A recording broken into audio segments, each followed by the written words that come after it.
Alright, let's talk about shadow puppets. Now I know what you're thinking. Is this a horror movie or something my nieces are making in the living room with a flashlight? And honestly, after watching this one, I'm still not sure. But before we dive into this labyrinth of confusion and questionable acting, shout out to my guy Sir Sturdy from Horror with Sir Sturdy for recommending this. If you live for horror, the good, the bad, and the downright ridiculous, check out this channel. The link's in the description, and trust me, he'll guide you through the scary trenches better than this movie did. Now let's get into it before I start questioning my life choices. Buckle up, because shadow puppets is like going to a haunted house where the only thing scary is how long it takes for the fun to show up. Imagine waking up in your underwear, already off to a bad start, in a sterile white cell that looks like a rejected Saw set piece. That's how Shadow Puppets kicks off.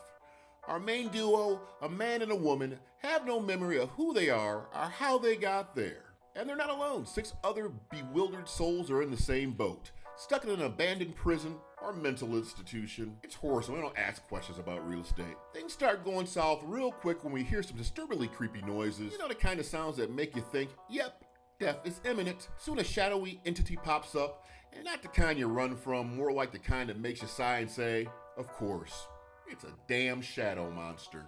Then as they're scrambling to escape, they discover a brainwashing machine that apparently has been used 8 times.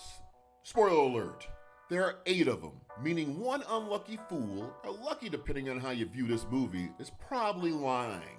And just when things heat up, the 9th person appears, and bam! Trust issues go through the roof. Someone knows more than they're letting on, and the shadows, they're not effing playing around. Sounds promising, right? Yeah, about that. Listen, in a horror movie, characters are everything. If we can't root for them, at least let's enjoy hating them. Unfortunately, Shadow Puppet seems to have hired actors who collectively decided, let's not even fucking try hard in this damn thing. The performances here are flattered in an old can of soda left in the sun. The only beacon of light in this damn thing is Tony Todd. The late great Tony Todd. But here's the kicker. He doesn't even show up until 40 minutes into the damn movie. 40 effing minutes! Tony Todd gives us his best shot because it's Tony freaking Todd, but he can't even turn this plot around. The other characters, yeah, they exist. That's about all I can say.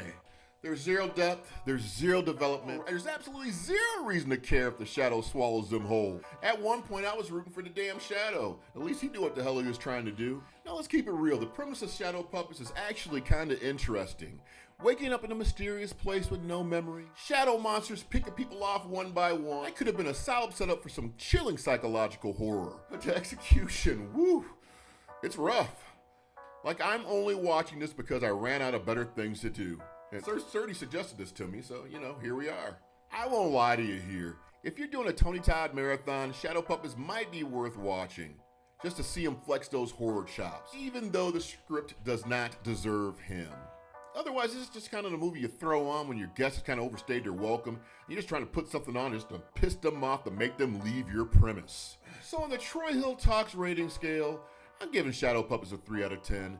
And that 3 is purely solely because of Tony Todd. He's the only shadow worth watching in this mess. Alright, horror heads, that's my take on Shadow Puppets. Again, it's just my opinion.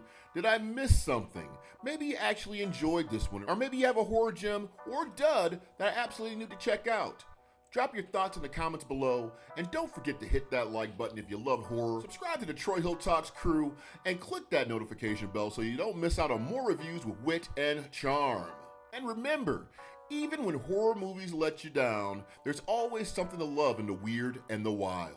Stay spooky, stay curious, and always keep those shadows where you can see them. I'm Troy Hill, this is Troy Hill Talks, and I'll see you next time.